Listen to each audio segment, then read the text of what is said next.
Здравствуйте. В эфире новости экономики, в студии Евгений Боженко. Правительство России готово внести в Государственную Думу законопроект о повышении пенсионного возраста, сообщают «Ведомости» со ссылкой на источники среди федеральных чиновников. Издание утверждает, что на рассмотрение депутатов будет представлен самый жесткий из вариантов – 65 лет для мужчин и 63 года для женщин. Принципиальное решение, по их словам, принято давно. Повышать пенсионный возраст будет предложено по сценарию Минфина по году в год, начиная с 2019 года. Возможно, в процессе обсуждения возраст и темп повышения будут несколько скорректированы в сторону смягчения. Аналитический центр при правительстве опубликовал доклад, посвященный итогам миграции за 2017 год. По его данным, хотя ряд показателей миграционных процессов в последние годы вырос, пока число въезжающих в Российскую Федерацию не может компенсировать естественную убыль населения. По данным Росстата, по итогам 2017 года естественная убыль населения составила 134 400 человек. В перспективе после 2025 года она будет расти до показателя 400 тысяч человек в год. Это вызвано снижением показателя рождаемости.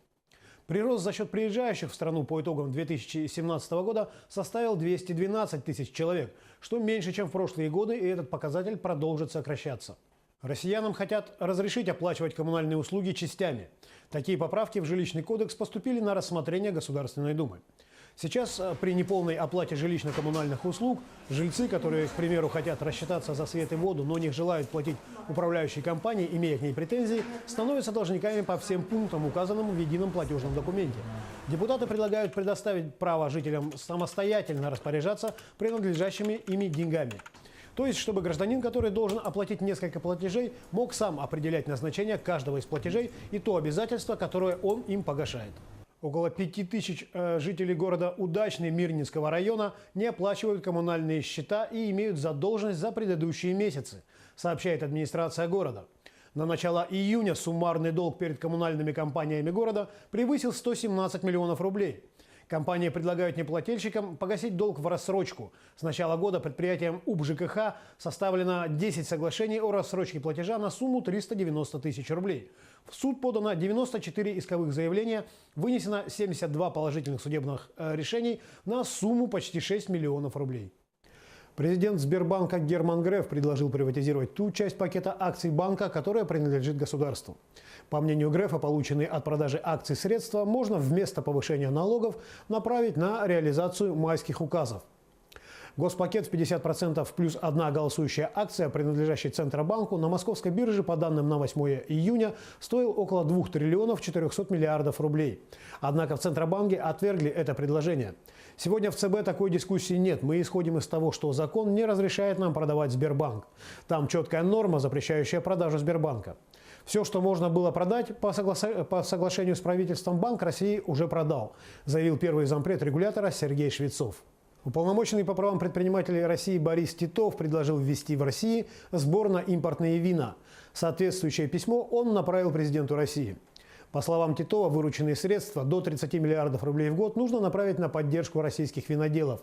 Сейчас они получают от государства около 1,5 миллиардов рублей в год, но на развитие отрасли нужно не менее 50 миллиардов рублей ежегодно. Глава государства поручил соответствующим ведомствам изучить вопрос. Напомним, сам Титов является председателем Совета Союза виноградарей и виноделов, а его семье принадлежит один из крупнейших производителей вин Абрау Дюрсо. С начала года выросло количество проблемных объектов долевого строительства. Об этом заявил глава Минстроя России Владимир Якушев на парламентских слушаниях в Государственной Думе. По его словам, если на 1 января проблемными являлись 836 объектов долевого строительства или 1101 дом, то к 1 апреля насчитывалось уже 842 долгостроя или 1261 дом.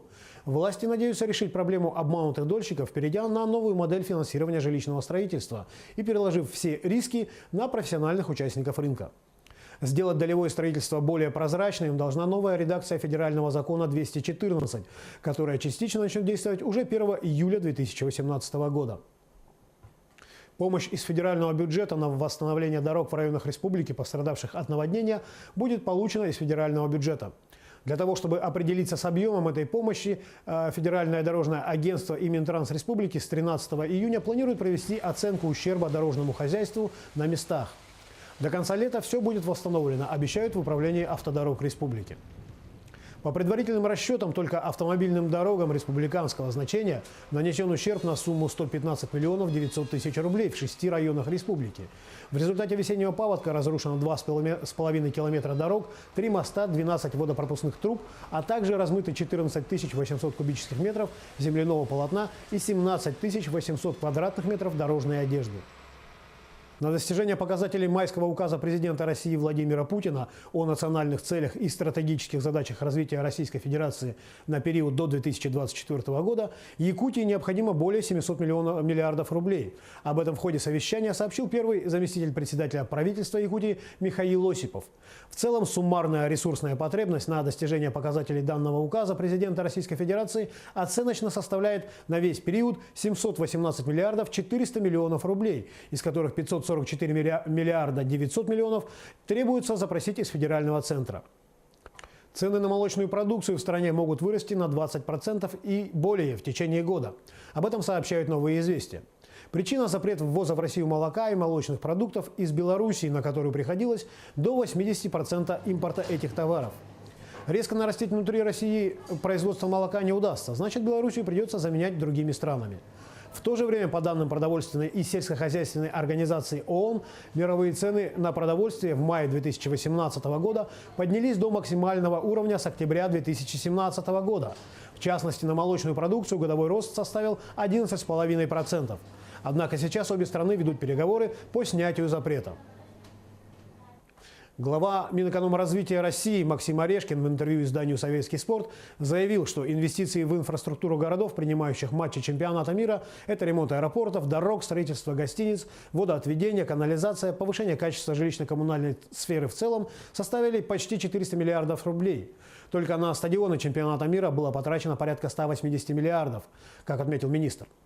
Экономисты считают, что Россия почувствует эффект от проведения чемпионата мира по футболу в 2018 года не сразу, а реальную пользу инвестированные в мероприятия средства принесут в долгосрочной перспективе, но только при условии их рационального и активного использования.